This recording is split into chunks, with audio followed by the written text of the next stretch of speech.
முதல் வாசகம். பிற இனத்தவருக்கு எனது பெயரை எடுத்துச் செல்ல நான் தேர்ந்து கொண்ட கருவியாய் சவுல் இருக்கிறார். திருத்தூதர் பணிகள் நூலிலிருந்து வாசகம். அதிகாரம் 9 இறை வசனங்கள் 1 முதல் 20.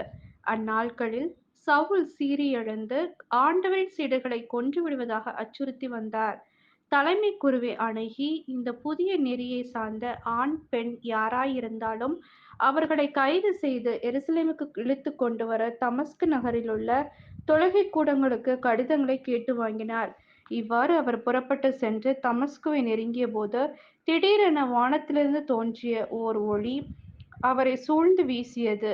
அவர் தரையில் விழ, சவுலே, சவுலே, ஏன் என்னை துன்புறுத்துகிறாய் என்று தம்மோடு பேசும் குரலொன்றைக் கேட்டார். அதற்கு அவர், ஆண்டவரே, நீர் யார் எனக் கேட்டார். ஆண்டவர், நீ துன்புறுத்தும் இயேசு நானே. நீ எழுந்து நகருக்குள் செல். நீ என்ன செய்ய வேண்டும் என்பது அங்கே உனக்குச் சொல்லப்படும் என்றார். அவரோடு பயணம் செய்தோர் இக்குரலைக் கேட்டனர். ஆனால் ஒருவரையும் காணாமல் வாயடைத்து நின்றனர். சவுல் தரையிலிருந்து எழுந்தார்.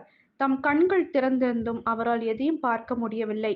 எனவே அவர்கள் அவருடைய கைகளைப் பிடித்து அவரை தமஸ்குவுக்கு அழைத்துச் சென்றார்கள். அவர் 3 நாள் பார்வையற்றிருந்தார். அந்நாட்களில் அவர் உண்ணவும் இல்லை, குடிக்கவும் இல்லை. தமஸ்குவில் அனனியா என்னும் பெயருடைய சீடர் ஒருவர் இருந்தார். ஆண்டவர் அவருக்குத் தோன்றி, அனனியா என அழைக்க, அவர், ஆண்டவரே, இதோ அடியேன் என்றார். அப்போது ஆண்டவர் அவரிடம், நீ எழுந்து நேர்த்தெரு என்னும் சந்துக்குப் போய் யூதாவின் வீட்டில் சவுல் என்னும் பெயருடைய தர்சு நகரத்தவரைத் தேடு.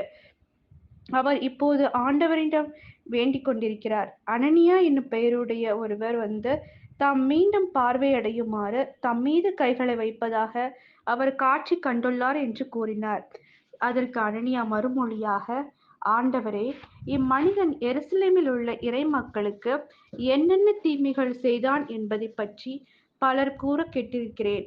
உம் பெயரை அறிக்கையிடும் அனைவரையும் கைது செய்வதற்காக தலைமை குருக்களிடமிருந்து அதிகாரம் பெற்று இங்கே வந்திருக்கிறான் என்றார். அதற்கு ஆண்டவர் அவரிடம், நீ செல்.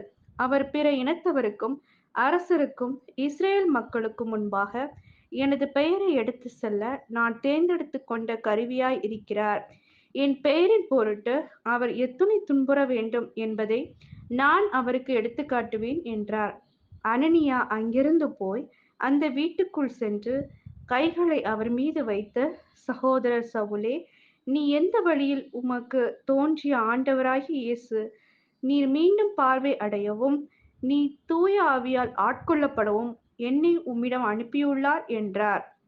உடனே அவருடைய கண்களிலிருந்து செதில்கள் போன்றவை விழவே அவர் மீண்டும் பார்வையடைந்தார். பார்வையடைந்ததும் அவர் எழுந்து திருமுழுக்கு பெற்றார். பின்பு சவுல் உணவு அருந்தி வலிமை பெற்றார். சில நாட்களாக சவுல் தமஸ்குவில் சீடர்களுடன் தங்கியிருந்தார். உடனடியாக அவர் இயேசுவே இறைமகன் என்று தொழுகைக் கூடங்களில் பறைசாற்றத் தொடங்கினார். இது ஆண்டவரின் அருள்வாக்கு. இறைவா, உமக்கு நன்றி.